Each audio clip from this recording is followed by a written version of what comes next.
Hello there guys, welcome to another of my live videos, and on this video I am going to be giving you an update on some more transfer news. So I am going to be giving you the latest news on Jude Bellingham. I have been keeping up to date with Jude Bellingham on a regular basis. Also going to be giving you the latest news on Harry Kane, and also going to be giving you some latest news on Jack Grealish. And there is lots of other things to currently talk about. So the first topic, the development I'm going to start with is Jude Bellingham. So according to recent reports, Manchester United are obsessed about, signing, Jude Bellingham from Birmingham this summer.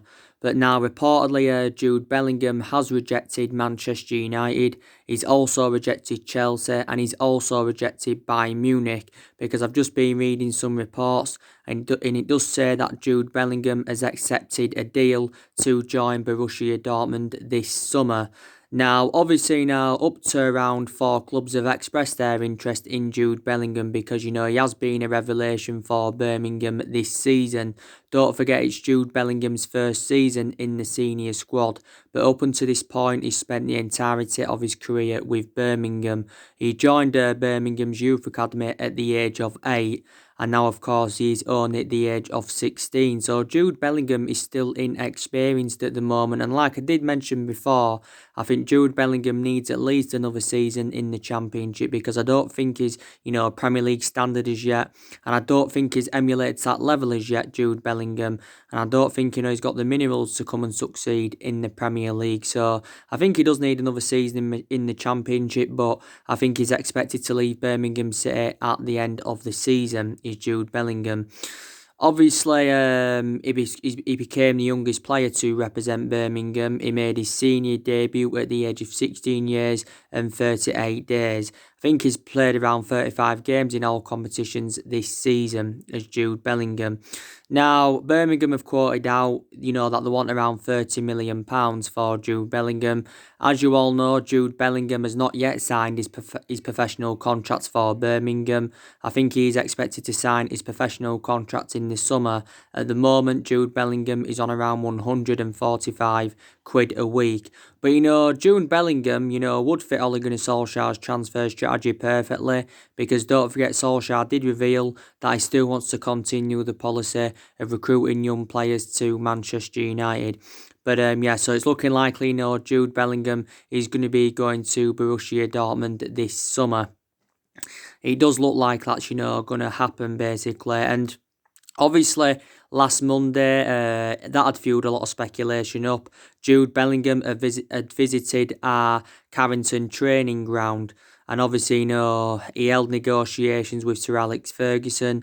Obviously, Jude Bellingham's parents had also been in negotiations with Ed Woodward, but we have expressed an interest in the player, but he has turned down Manchester United. So that is the latest news on Jude Bellingham. Now, I'm going to delve into the topic on Harry Kane. So reports have been emerging out in the last couple of days on Harry Kane, saying that he's also, turned down Manchester United, and he's also turned down Manchester City, because Man United and Man City have expressed their interest in Harry Kane. Now, obviously, the other week, or was it a couple of weeks ago, Harry Kane did reveal that, he could be leaving Tottenham in the summer, because, he doesn't feel satisfied at Tottenham, especially, with Jose Mourinho in charge. Obviously, if Tottenham do fail to get qualification for Europe, Jose Mourinho's only got £50 million to spend this summer as Tottenham manager and that. And I think you've got the vast majority of Tottenham fans that are demanding Jose Mourinho out. Obviously, Harry Kane has been at Tottenham for several years. Obviously, he's been in Tottenham's senior squad since, is it the age of 16, if I'm right? He's been their senior squad since 2011 as Harry Kane, and obviously hasn't won out in terms of silverware with Tottenham. I think he has won the Golden Boot a couple of times as Harry Kane. But I think, the clubs that are in for him, obviously, Real Madrid have been long admirers of him. Like I mentioned, Juventus are in for him. I think Juventus are orchestrating on putting Kane alongside Ronaldo in their team and putting Kane as their number 9. But I think his actual preference is a move to Juventus. Juventus is Harry Kane. And I think Tottenham are determined to sell him because I think Tottenham have quoted out that they want around 150 million for Harry Kane. At one point, he was valued at around 200 million pounds. In the summer of 2018, Harry Kane had signed a new 6-year deal with Tottenham. And he's under contract with them until 2024. So he has still got 4 years remaining on his contract. He is 26 or 27 years of age is Harry Kane. So he has still got a lot of development in him. Also, too, Kane's had quite a lot of loan spells. He had a loan spell with Leyton Orient. He had a loan spell with Millwall. He had a loan spell with Norwich, and he also had a loan spell with Leicester, did Harry Kane. But as you all know, Daniel Levy, who's a Tottenham chairman, he's a really hard negotiator when it comes to approaching any of their players. Because, Man United have done business with Tottenham before. Don't forget, we got Carrick from them back in 2006. Carrick enjoyed 12 years at the club as a player. Now, obviously, he's one of the coaching assistants at Man United. Obviously, we got Dimitar Berbatov from them. Madrid, have obviously, done business with Tottenham over the years. They got Luka Modric from them. They also got Gareth Bale from them. But, it did say actually the other week that Ed Woodward, was excited about relishing the chance of having negotiations with Daniel Levy. But, I think, Manchester United definitely need a striker anyway. We definitely need a striker. But, Harry Kane is definitely Tottenham's best player.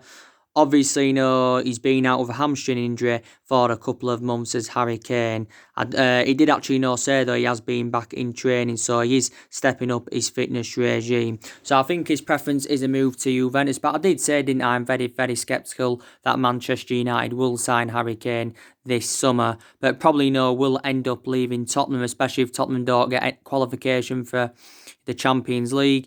Tottenham can't win out in terms of silverware this season because they're no longer in the FA Cup. They're no longer in the Champions League because they got knocked out by Leipzig. So they can't win out in terms of silverware this season. So that's the latest news on Harry Kane. But basically, we're seeing him as an adequate replacement for Romelu Lukaku because obviously Man United sold Romelu Lukaku last summer to Inter Milan. And, maybe we did make a mistake, by getting rid of Romelu Lukaku. Lukaku enjoyed 2 years at Manchester United and scored 42 goals in 96 appearances in all competitions, did Romelu Lukaku for the club. He was exceptional in his first season, but didn't really replicate that in his second season. But in the end, we had to get rid of Lukaku because obviously he lost his place in the team. We paid £75 million to him from Everton back in 2017. But looking at it from a financial point of view, we did, we did generate a lot of money for his departure. We got £70 million from him. So we did actually, I think, recoup the money that we did pay for him from Everton.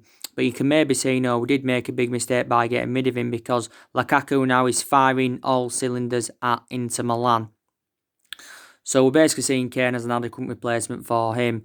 Obviously, we've got Odion Ighalo.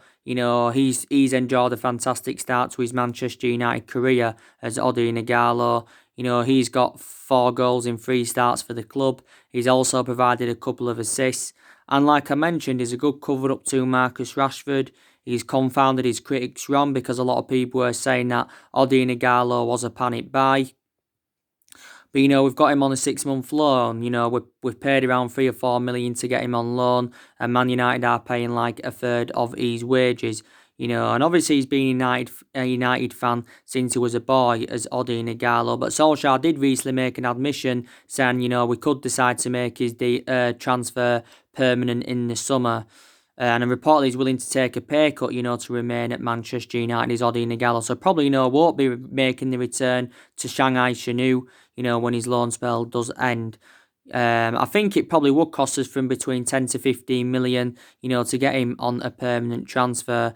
He's got a contract with Shanghai Shenhua until 2021, don't forget, as the player. But he is definitely the vocal point. But even if we get Odion Ighalo on a permanent transfer, I still believe Manchester United do need another striker there.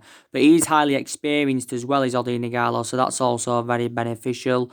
Obviously, Sanchez, he's on loan at Inter Milan. He's not going to be coming back to Manchester United. Solskjaer did say back in January Sanchez would have come back to Man United in the summer to prove everybody wrong, but now that is not the case.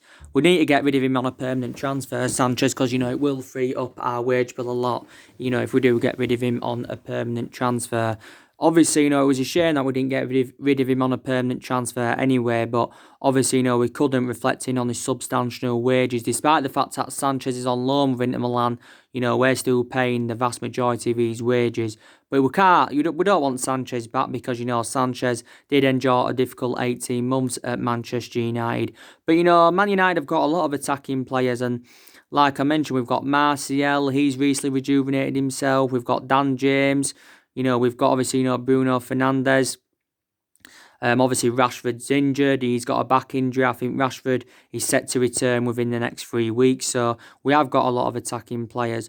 But Solskjaer has revealed the positions he wants Manchester United to strengthen up. He wants a centre forward. He also has confirmed that he wants a right winger. And he also said that he wants a central midfielder. And there's a possibility, chance that, we could get a centre half in the summer, even though Harry Maguire has done really, really well for the club. So I think Solskjaer's keen on getting a centre half in, but not a world class centre half. Maybe he wants a backup centre half or whatever. But Solskjaer has revealed he wants to make around 3 signings this summer. This is what Solskjaer's confirmed, because he believes that we need around 3 signings to become, title contenders going on into next season. So yeah.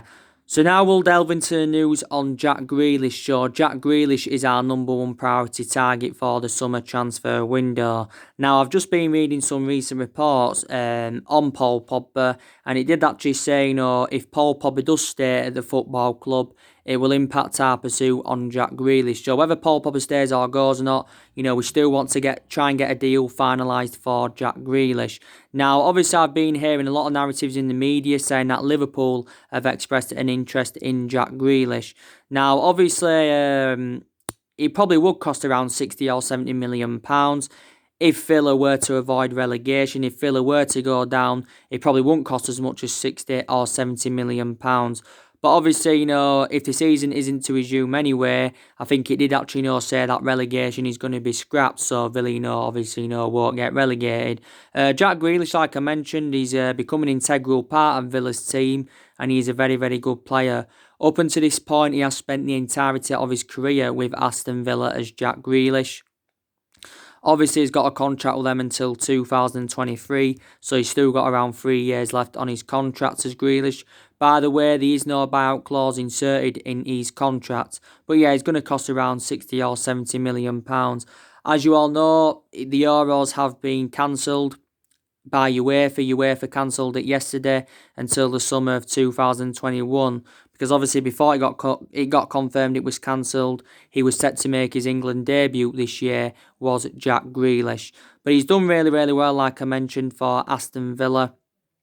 And, I think, he'd do really, really well in our midfield. He's 24 years of age, he's Grealish. He's predominantly an attacking midfielder, and he can occasionally play as a winner. So we've been long admirers of Jack Grealish. So that is the latest news on him. Now, some news regarding Paul Pogba. Now, I've just been reading a couple of reports, and they've said that Paul Pogba's transfer fee may collapse this summer due to the coronavirus outbreak. Obviously, we do know that there's a number of clubs that have expressed their interest in Paul Pogba. Real Madrid have been in for him. There was relentlessly linked to him last summer. Don't forget, there's been a lot of talks about him making a return back to Turin. Obviously, PSG have expressed their interest. Barcelona have been in for him in the past. So put that into the equation. So there's a number of clubs that have expressed their interest in Paul Pogba.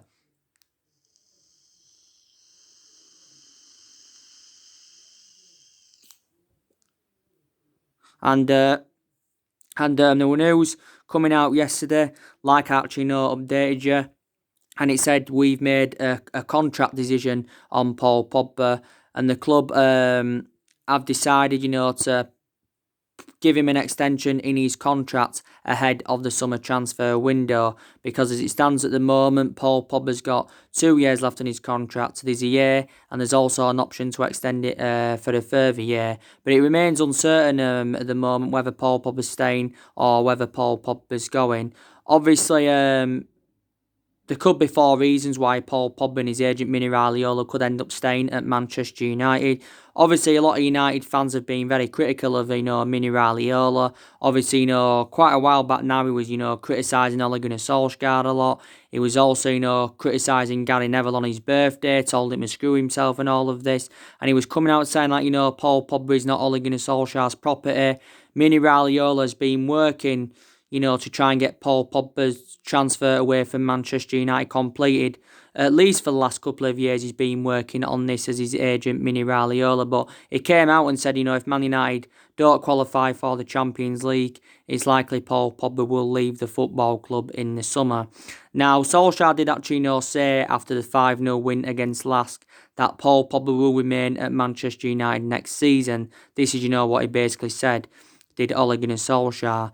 And obviously, he was basically, reiterating what Paul Pogba was saying, because Paul Pogba came out himself last week and he said, he's interested in staying at Manchester United and he's interested in extending his contract. And I said the main explanation why Pogba's keen on staying at Man United, because he believes he can form a partnership with Bruno Fernandes.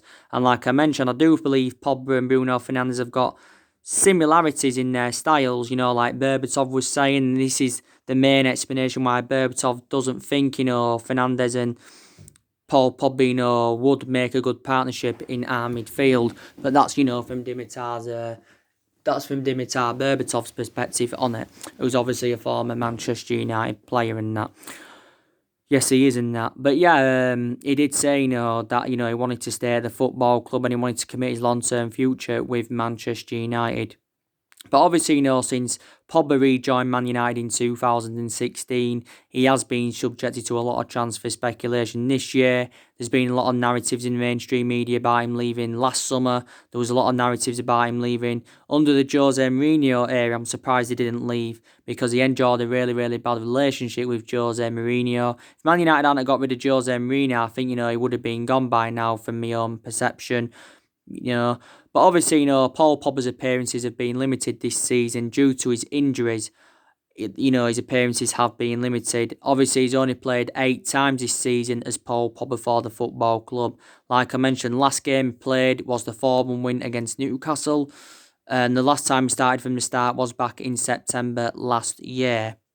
But he's sustained quite a few injuries as a Manchester United player.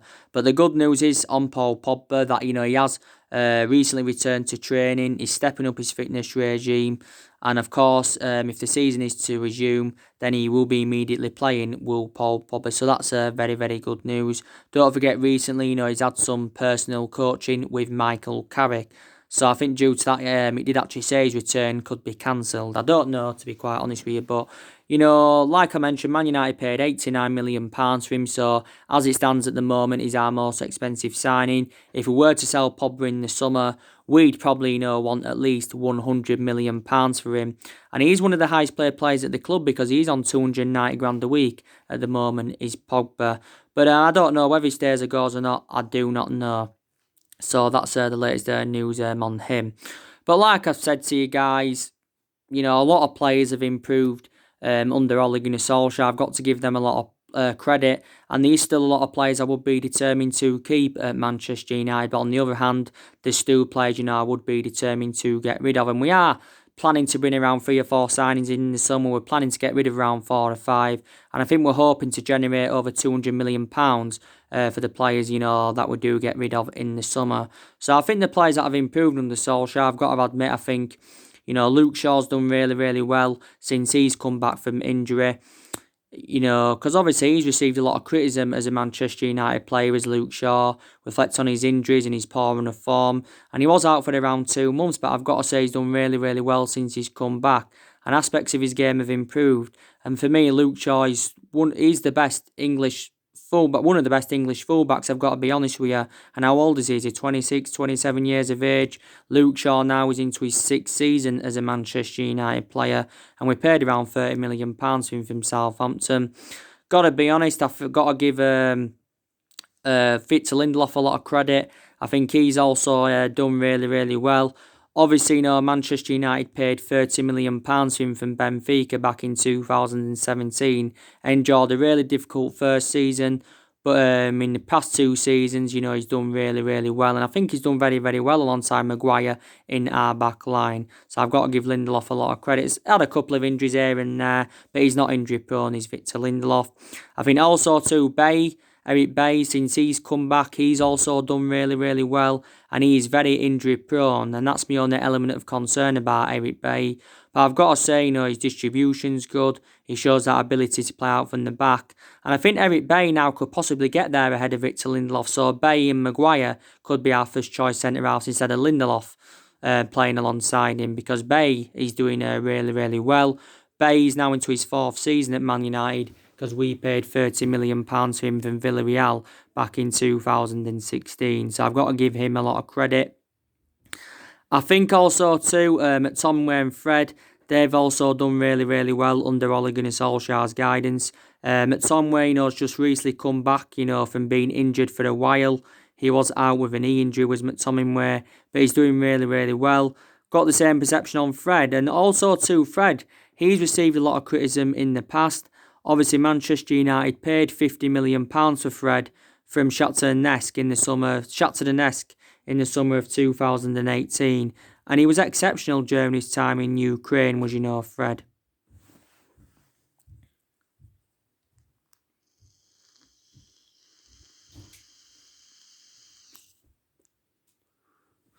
It was exceptional, during his time in Ukraine, was Fred and that.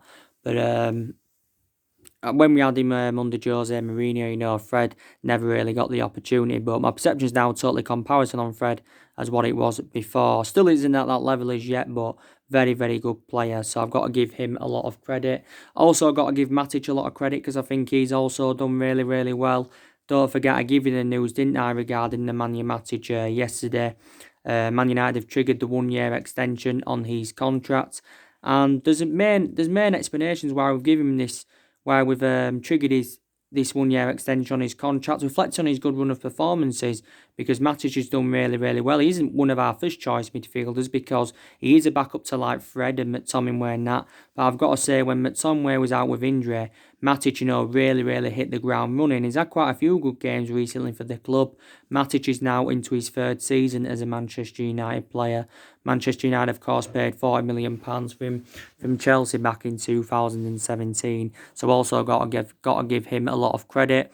Also too, like I mentioned, Martial's done really, really well recently. He's now into his fifth season at the football club. One of Martial's best seasons was his debut season under Louis van Gaal, because obviously, how much did we pay for him now? I think we paid around 36 million, was it, for Martial? Could potentially rise up to 57 or 58 million based on goals and achievements. He has been playing in the number 9 role this season, by the way, but we could revert him back to the left, to be quite honest, because that left-hand side is actually Martial's predominant position. I think he's actually out with injury at the moment, So he's done really, really well. So a lot of players have improved under Ole Gunnar Solskjaer. I've also got to give him a lot of credit as well, because I think the 5 players he's recommended in, have also done really, really well. And Solskjaer's spent around 220 million so far at the football club. My perception on James, he's enjoyed a difficult month or two, but I think prior to that he's done really, really well. It was good to see him score against Lask, because that ended his goal drought. That was his first goal for Man United since the 31st of August. And I'm actually surprised that James has played as many games, to the extent, I'm surprised about it, because I didn't expect him to play as many games to the extent as he has done, but I did still expect him to get minutes under his belt. But he did enjoy a good start to his Man United career, did Daniel James. We paid 15 million for him. And Wan-Bissaka's also done really, really well. A lot of aspects of his game have improved. I've been impressed with Maguire. We paid 80 million for him. But, Bruno Fernandes has definitely, been the best signing that Manchester United have made since the Alex Ferguson era.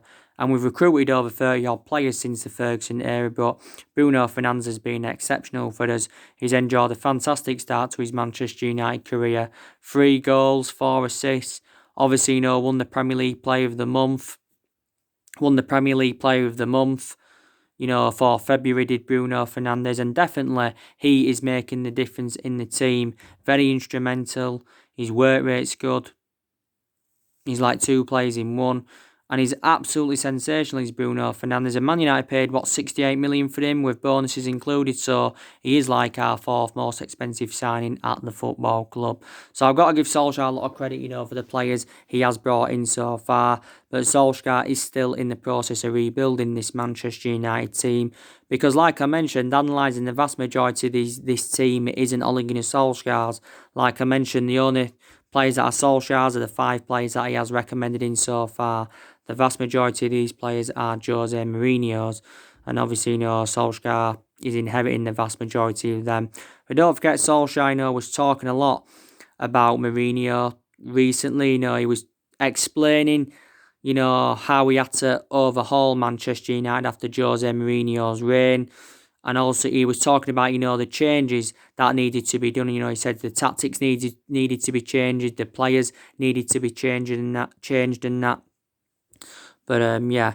But I don't know if Solskjaer's going to last as long as Jose Mourinho did, because Jose Mourinho obviously enjoyed 2.5 years at Manchester United, and he won the Europa League and League Cup in his first season and won. That's what he won, and he obviously got 2nd place in his first season, but it didn't work out under Jose Mourinho, and I've already given you the main explanations why it didn't work out under him. I give you the reasons why it didn't work out under Jose Mourinho on that. But so far, Solskjaer has been here over the year. Like I mentioned, he has been here now 15 months. He's been permanent Manchester United manager for a year now as Solskjaer. And like I mentioned, the main explanation why we give Solskjaer the job is reflecting on, what he did in that 3-month period when he was the interim manager. Now, like I mentioned, Solskjaer deserved a lot of credit recently because, we are in a good run of form. We are unbeaten in our last 11 games in all competitions. And this is our best vein of form since Solskjaer was the interim manager. And like I mentioned, we've done really, really well against the big 6 sides this season. We have registered 17 points against the big 6 sides this season. So that is a positive. But we haven't been so good against lower opposition. So that's obviously, what's let Manchester United down. That's what's let us down a lot. But, we have been totally comparison in the last 11 games to what we was earlier on in the season, because earlier on in the season we looked very, very poor. And, at one point we was facing a relegation battle. And don't forget, Solskjaer, got sacked from Cardiff because he got Cardiff relegated. And Manchester United, have not been relegated since 1974. But like I mentioned, we have got quite a few ambitions this season. And the Europa League's an ambition for us because it's a chance for us getting some silverware on the board. Plus, it's another route to Champions League qualification. Also, too, the FA Cup's a priority for us because that's a chance for us getting some silverware on the board. And, like I said, Man United can still finish in that top 4 this season. Yes, they can and that. And, Man United have had a lot of injuries this season, but that's not excusable for how inconsistent we've been. Obviously, like I mentioned, Rashford's still out. Pogba's nearly returning. I think Foster-Mensu's still out, but he's close to returning. But Man United have had a lot of injuries this season, so we've had to make a lot of rotation anyway, with the amount of injuries that Manchester United have had.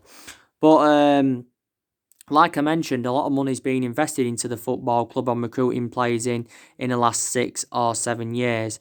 We spent £67 million under Moyes.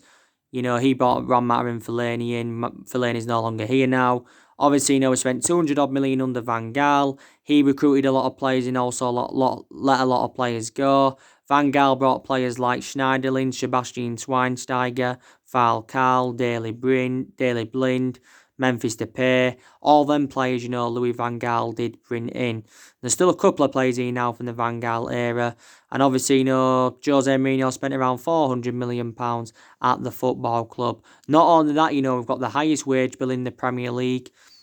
And obviously, we've got players on big contracts at the football club. So just put that into the equation. But Man United have already sacked 3 managers since the Ferguson era, and we haven't really got the structure to keep sacking managers. If Solskjaer is to be sacked as Man United manager, then I think, either Pochettino or possibly Massimiliano Allegri would be our next manager. But I've already said to you, I think the players that Man United are going to, who are going to get rid of in the summer, we're making plans to get rid of these players. So David De Gea could possibly go. So could Jesse Lingard. I think it's imminent that he'll be going. Maybe Andres Pereira. I think Phil Jones will also go. He's another player that could be moved on because he doesn't get in the team now. Also, we'll try and get rid of Sanchez permanently. I think we'll try and get rid of Rojo permanently. So we'll get rid of around 4 or 5 players in the summer. Something else I've got to give credit to I've got to give Solskjaer credit for, that he has got rid of a lot of the deadwood since he's come in, because around 9 senior players have left since Ole Gunnar Solskjaer's arrival. So let's just put that into the equation. But like I mentioned, Manchester United have been inconsistent in the last 6 or 7 years. But despite that, we are one of the biggest clubs in the world with a fantastic history, a fantastic fan base. We are the most successful team in England, 20 titles, 13 Premier League titles. But the only main explanation why we're so good is because of Alex Ferguson. Because Ferguson, endured 26, 27 years at Man United. And I just don't see any manager invoking Ferguson's legacy at the football club. But yeah, that's everything to update you today, guys. Drop your comments, likes below on the channel. If you do, consider subscribing as always, and take care. God bless. See you all again very, very soon.